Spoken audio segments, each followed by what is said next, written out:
Chapter 3. Molly wanted light, a great bright dazzle of it, but she didn't touch a switch. She knew the house better than any intruder could know it.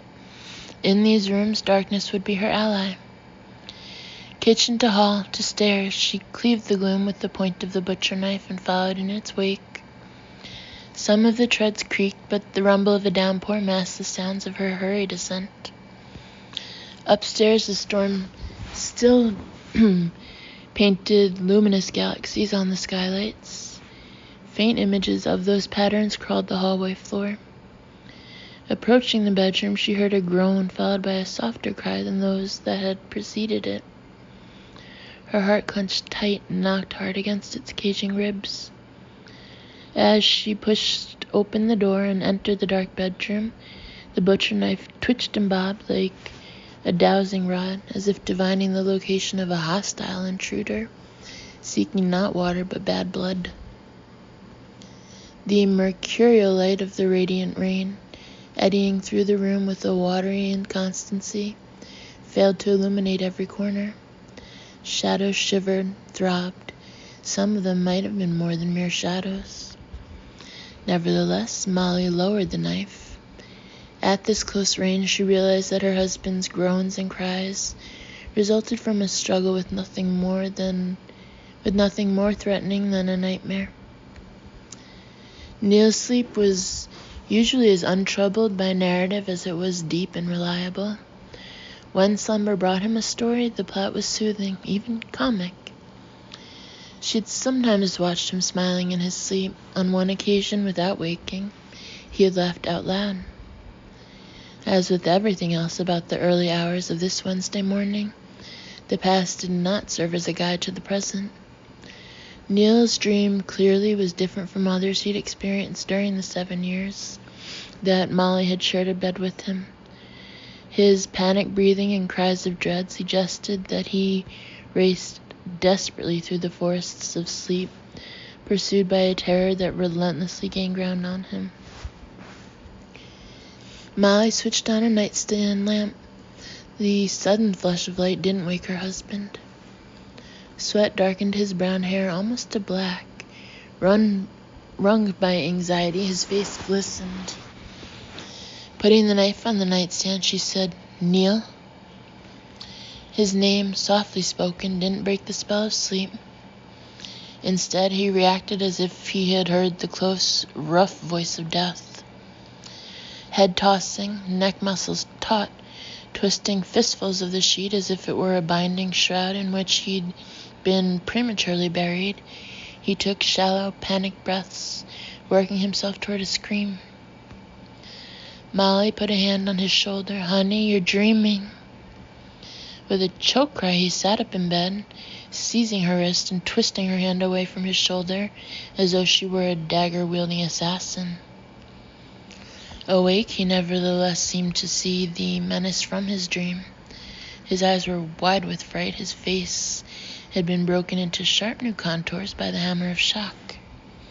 Molly winced with pain. "Hey, let go. It's me."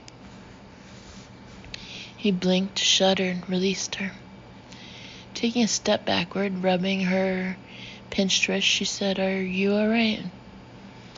Throwing off the covers, Neil sat up on the edge of the bed.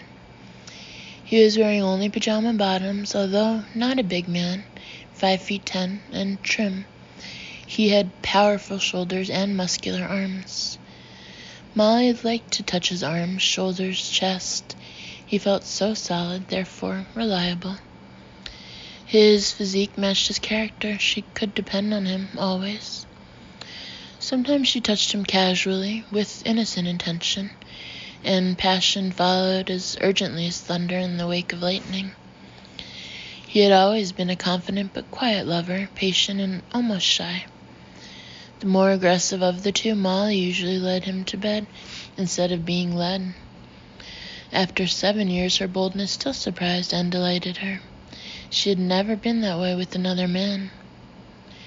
Even in this unnerving night, in spite of the roof-punishing rumble of radiant rain and the disquieting memory of the coyotes, Molly felt a certain sensual response at the sight of her husband.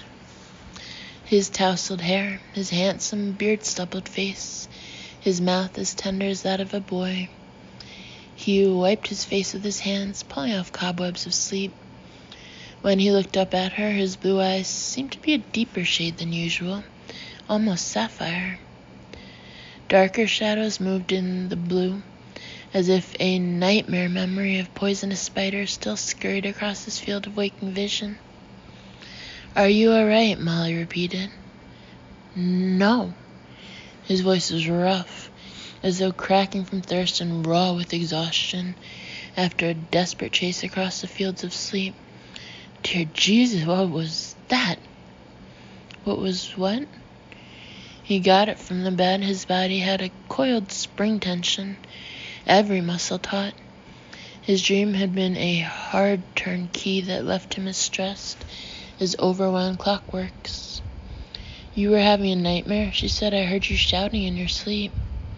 "Not a nightmare, worse." With anxious bewilderment, he turned to survey the room. "That sound!" "Rain," she said, and pointed at a window.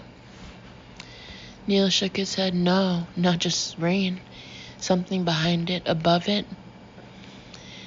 His demeanor further unsettled Molly. He seemed to be half in a trance, unable fully to shake off his nightmare. He shuddered. "There's the mountain coming down." "Mountain?" Tipping his head back, studying the bedroom ceiling with evident anxiety, the initial roughness in his voice smoothing into a solemn, silken tone of mesmerizing intensity, he said, "Huge." In the dream, massive, a mountain, rock blacker than iron, coming down in a slow fall. You run and you run, but you can't get out from under. Its shadow grows ahead of you faster, faster than you can hope to move.